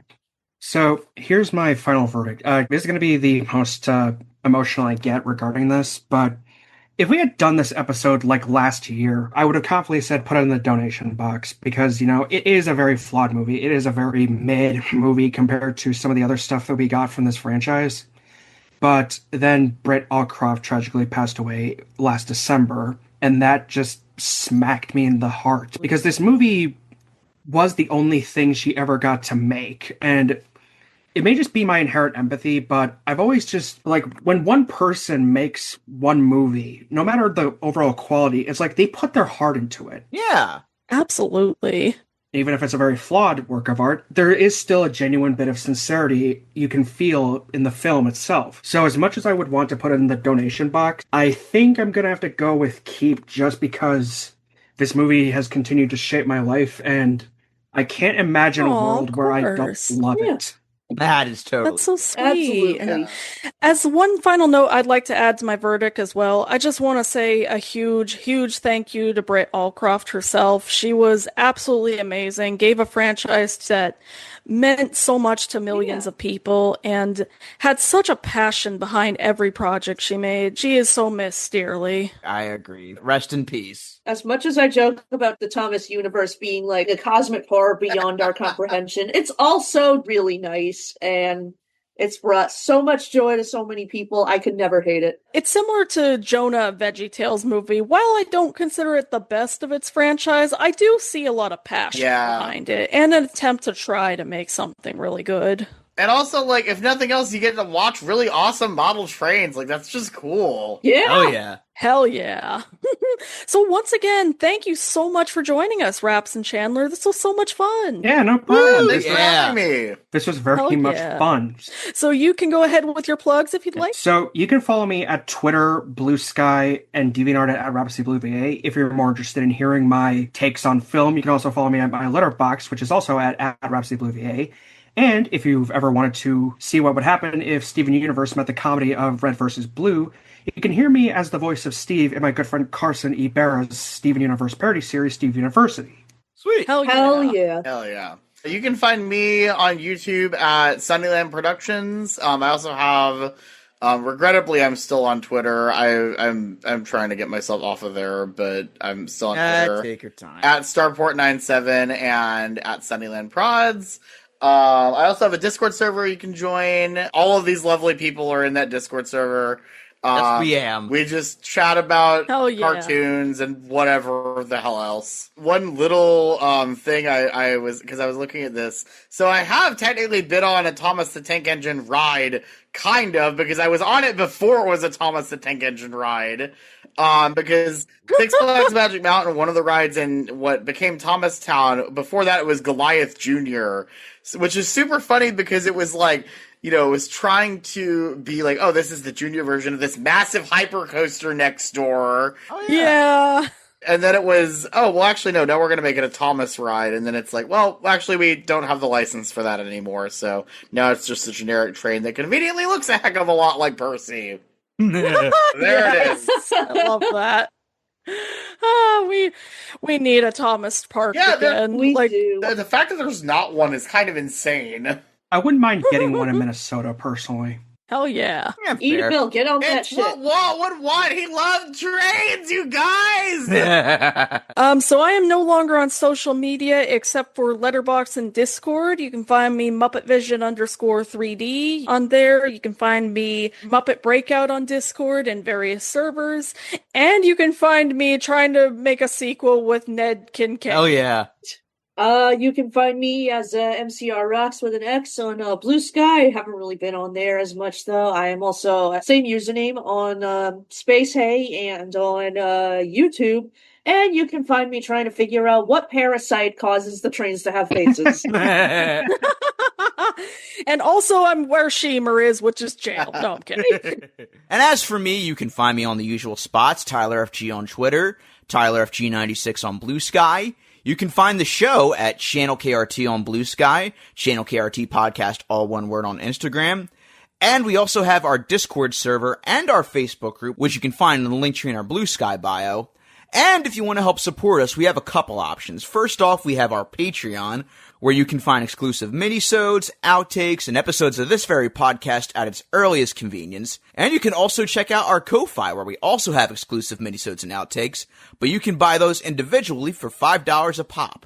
Or if you just want to donate to us, you can. And of course, thank you to our pals Paul Spicknall, Tony Goldmark, Ashley Hines, and Chris Reyna for pledging to us the $10 level.